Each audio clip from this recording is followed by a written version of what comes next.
Hello everyone, welcome to Finance Wisdom. In this video, we're going to talk about good debt versus bad debt.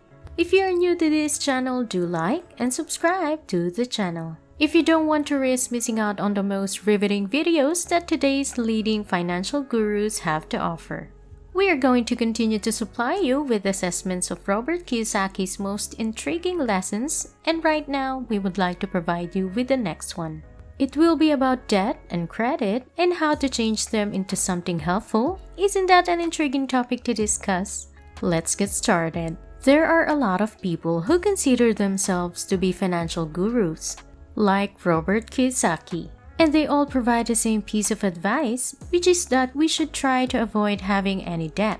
Some individuals even contend that getting rid of credit card is advantageous. This is reasonable advice for a certain set of people who have a high level of consumer debt. Robert is of the opinion that if you are unable to keep track of your expenses, you should definitely get rid of your credit cards. Nonetheless, he does not see how people live without them. The business owner admits that he does not know how to stop people from staying in hotels, renting autos, or dining at restaurants. Nonetheless, he is certain that those who have a shopping addiction should get rid of their credit cards. Therefore, as Robert pointed out, there is both healthy and unhealthy debt.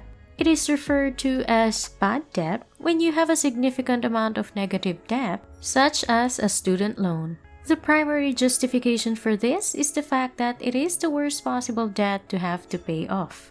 Kiyosaki explains it like this: a businessman with debt may just declare bankruptcy and be free.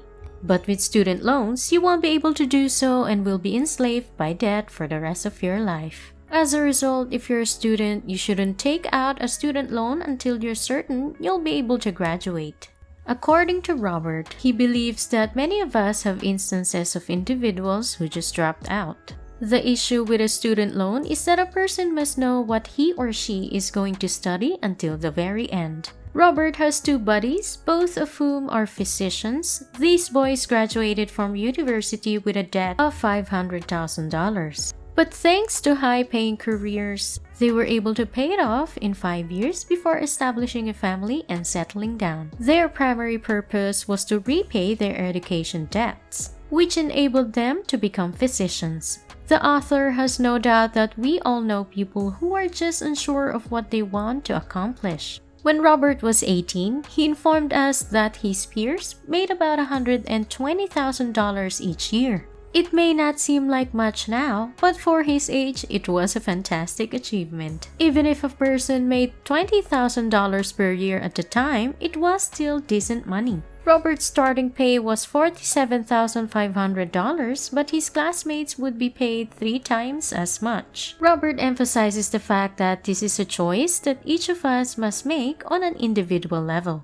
He had no interest in participating in what they were doing at all. Even though he wasn't obligated to join a union, he decided against doing so since he felt that this particular one wasn't for him. As a direct consequence of this, Robert accepted a position as a delivery officer with Standard Oil of California. He was exempt from the need to join the labor union. On the other hand, there was no one else like the entrepreneur.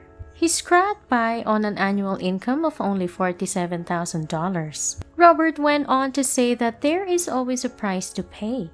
When you are less than 22 years old, it is difficult to differentiate between the two since the differences are subtle. It didn't matter how much money they offered him. He was certain that he would never join the union. His refusal to do so was based on principle. According to Gaia, everything is more complicated today since we don't know what kind of work is adequately rewarded these days. This makes everything more complicated. According to Robert, even lawyers are having a hard time these days as a result of the saturated market. If you like this video, don't forget to like and subscribe to the channel.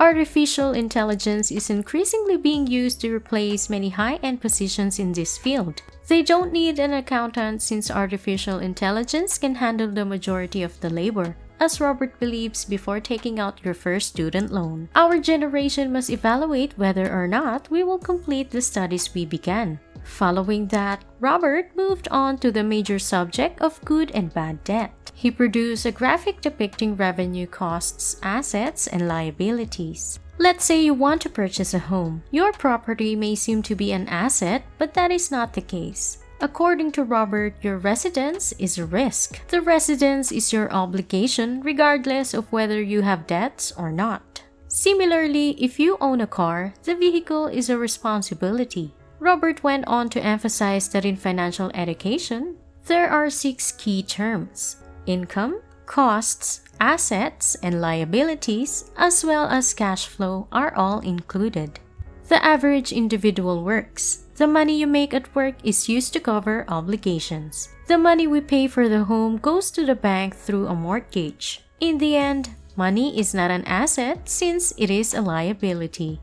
It's a problem. It depletes your bank account. Assets, on the other hand, provide you with cash. As a result, if you have rental property as an asset, it will generate income. Even if you don't have mortgage arrears, owning a home is a responsibility since you must pay taxes, pay for repairs, upkeep, and insurance. A positive debt is when a person loans something that turns into an asset that creates revenue, such as if you own a vehicle and rent it out to Uber drivers who also earn money.